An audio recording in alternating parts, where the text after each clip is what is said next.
Masechet Chagiga, traité Chagiga, feuille numéro 19, Dafut tête, tout en haut de la page. Umanatimra de Choulin, lo Baru Kavana.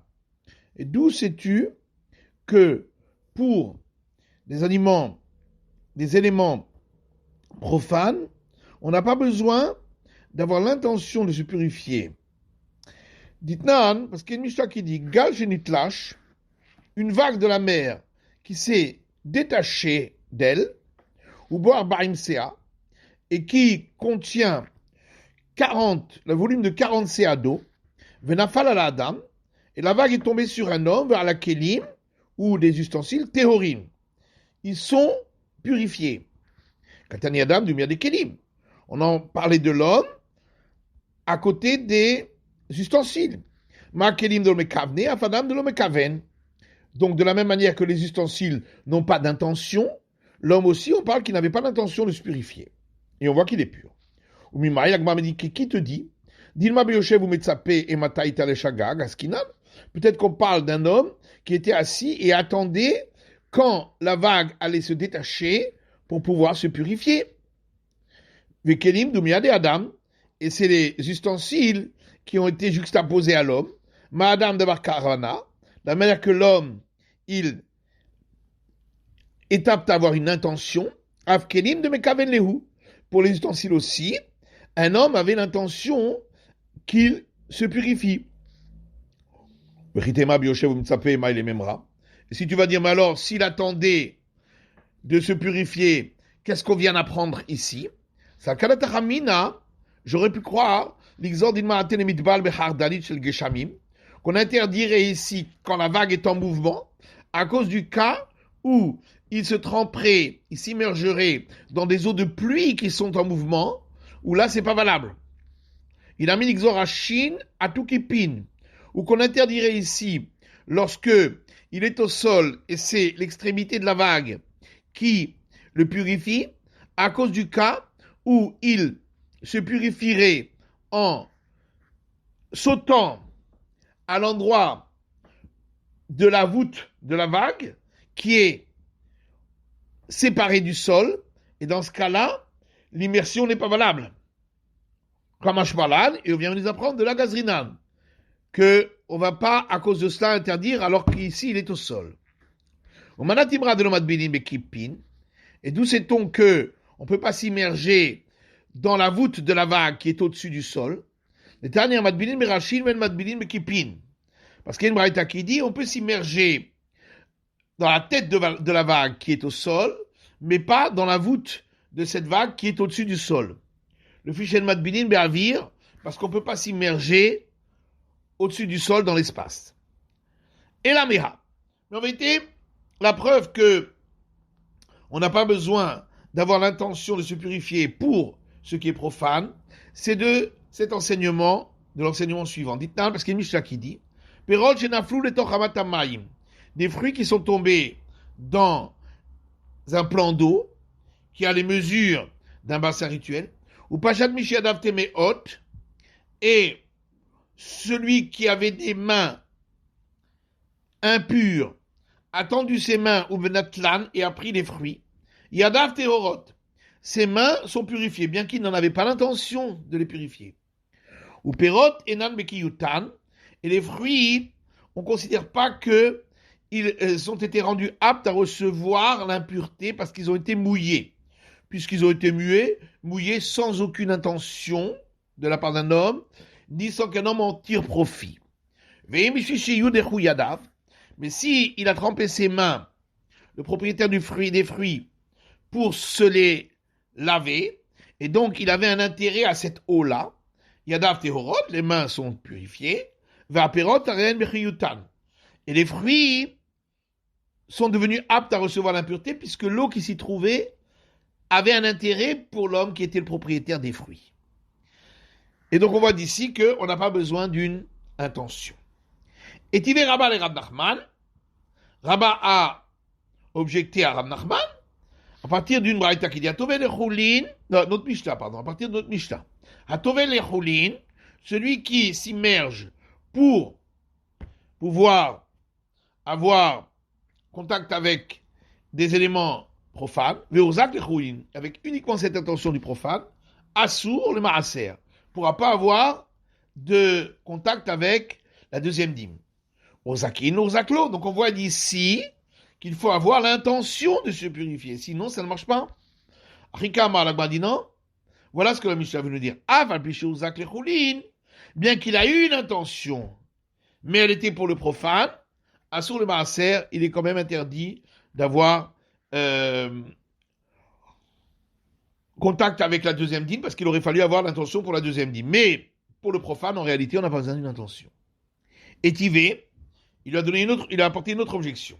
Taval velo urzak, la suite de notre Mishnah, s'il s'est immergé sans avoir d'intention, keilou lo taval, c'est comme si c'était pas immergé. Ma'alav keilou lo taval klal, donc n'est-ce pas, ça veut dire que c'est comme si c'était pas immergé du tout. L'eau, non, c'est pas ça. Keilou lo taval le maaser. Pour la seconde dîme, c'est comme s'il ne s'était pas immergé. Aval taval les roulines. Mais pour le profane, c'est considéré comme une immersion. Où ça va? D'Arikamatrele. Celui à qui on a répondu a pensé que c'était juste pour repousser sa question. Nafak dak vashkar. Mais il est sorti, il a cherché, il a trouvé une preuve à la réponse qu'on lui a donnée. Netanya, parce qu'il y a une braïta qui dit, Taval velo urzak, celui qui s'est immergé sans avoir d'intention, assour les maaser, n'a pas le droit d'avoir contact avec la seconde dîme, ou mutar les choulin, mais a le droit d'avoir contact avec le profane. Amar Rabbi Elazar, Taval ve'ala, marzik assour le chol shirtse. Rabbi Elazar dit, si quelqu'un s'est immergé avec l'intention de se purifier, mais sans précision, et ensuite il est remonté et sorti du bassin rituel, il a le droit de donner une précision à son intention pour dire pourquoi il avait l'intention. Métivé, on objecte, d'une braïta qui dit tant qu'il a encore un pied dans l'eau du bassin rituel, s'il avait eu l'intention de se purifier pour un élément où on est coulant, où on est qui a une importance plus légère, il pourra avoir l'intention, changer son intention pour quelque chose dont la sainteté est plus forte. Allah, Shuveno Marzik. Mais s'il est complètement sorti du bassin rituel, ne pourra plus changer son intention. Maïla Veno Marzik Klal. Donc ça veut dire aussi, a priori, n'est-ce pas, qu'il ne peut pas non plus préciser son intention qu'il avait eu au départ. Donc, en contradiction avec ce qu'on a dit. L'eau, l'agma dit non, c'est pas ça. Odeu afalpichou zak marzik. Tant qu'il a encore un pied dans le bassin rituel, même s'il avait eu l'intention pour quelque chose, il peut changer, transformer son intention pour autre chose, d'une sainteté plus grande.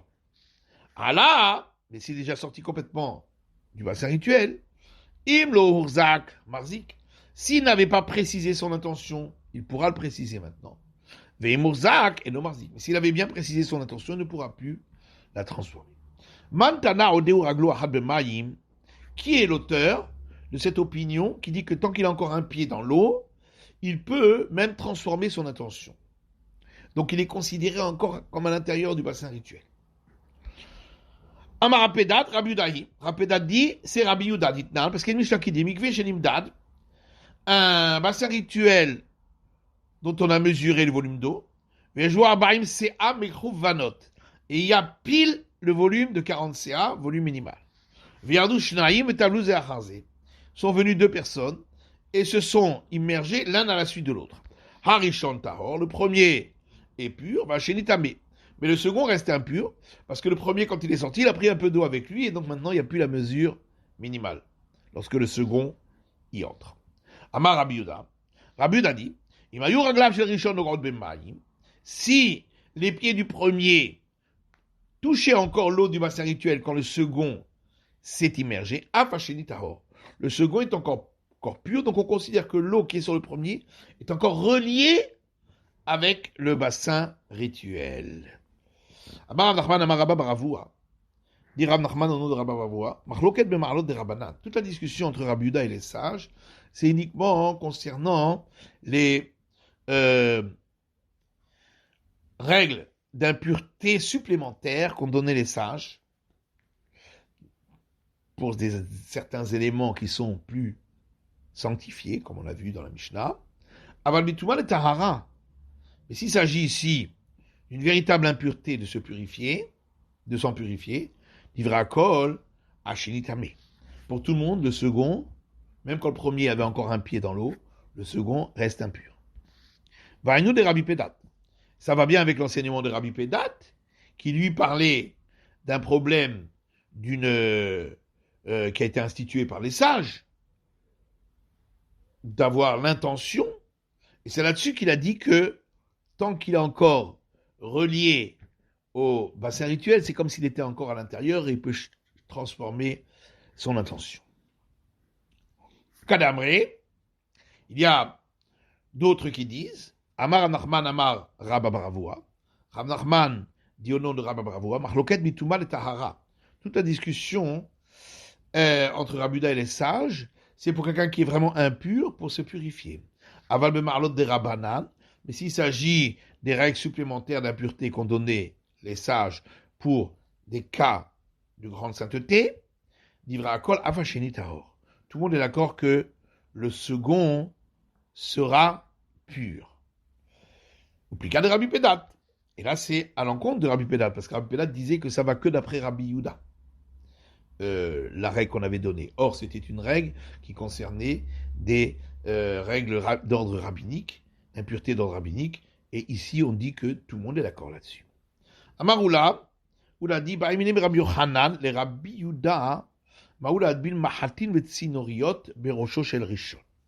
On a posé une question à Rabbi Yochanan. Selon Rabbi Yehuda, lorsque il est encore relié à l'eau du bassin rituel, est-ce qu'on peut immerger sur sa tête de la personne qui a encore les pieds dans le bassin rituel des aiguilles et des toutes petites fourches,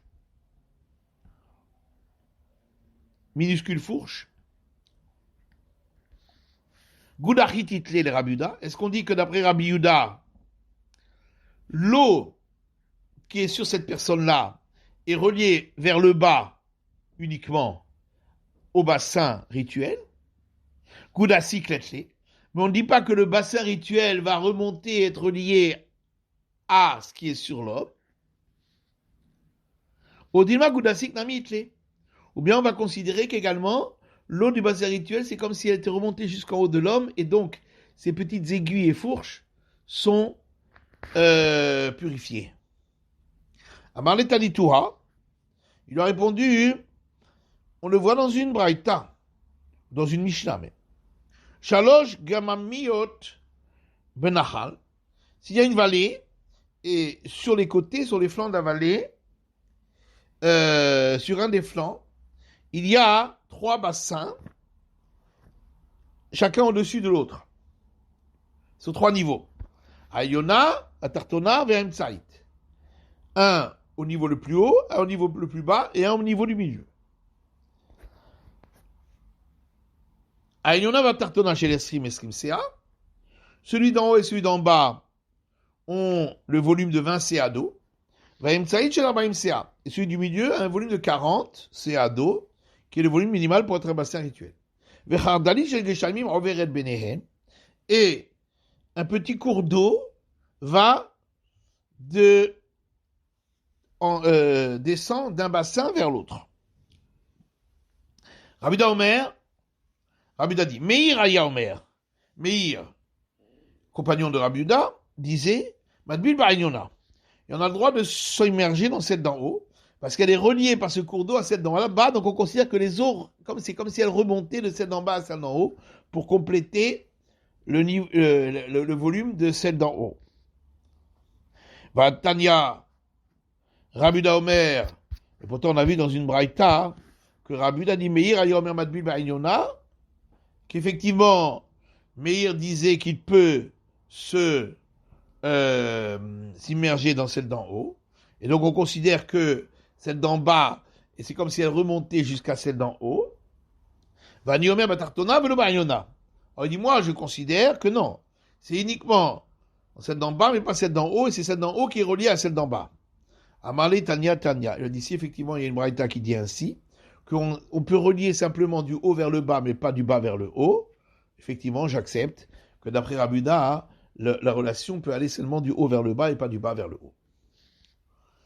Atové le choulin, v'ozak le choulin. On a parlé dans le Mishnah de celui qui s'est immergé pour ce qui est profane. Il a eu l'intention de se purifier pour le profane, etc. Mani Matitin Rabadanhi, qui est l'auteur de notre Mishnah. C'est les sages, les Shanilehu ben Choulin et Maaser, qui considèrent qu'il y a une différence en tant que degré d'impureté pour ce qui concerne le profane et pour ce qui concerne la deuxième dîme. Puisqu'ici on voit des règles différentes. Et Masefa, et si on regarde la suite de la Mishnah, elle dit Bigde Amaret Midras les Prouchim, les vêtements d'un ignorant sont considérés d'une grande impureté comme s'ils avaient été foulés par une personne qui avait eu des écoulements, par rapport aux gens qui font attention de se séparer de l'impureté pour le profane. Bigde Prouchim Midras les Trouma, les vêtements de ceux qui se séparent de l'impureté pour le profane sont considérés comme d'une grande impureté, comme s'ils avaient été foulés par une personne impure, pour ceux qui mangent les prélèvements aux prêtres. Et on ne parle pas du niveau intermédiaire qui est la seconde dîme, ici. Donc ça ne va que d'après Rabbi Meir, qui considère que le niveau de pureté demandé pour le profane et la seconde dîme est le même. Est-ce que vraiment le début de la Mishnah c'est les sages et la suite c'est Rabbi Meir? La dit effectivement, le début de la Mishnah c'est l'enseignement des sages et la suite c'est l'enseignement de Rabbi Meir. Ravacha Barada, maintenant Besefa Hamesh Ma'al. Ravacha Barada, lui enseigne dans notre Mishnah, dans le deuxième cas, concernant les vêtements, 5 degrés, 5 niveaux, et donc il parle également du niveau de la seconde dîme. Et il considère que toute la Mishnah va selon l'avis des sages, où il y a effectivement 5 niveaux. C'est la fin de l'étude de la feuille numéro 19 d'Afyutet.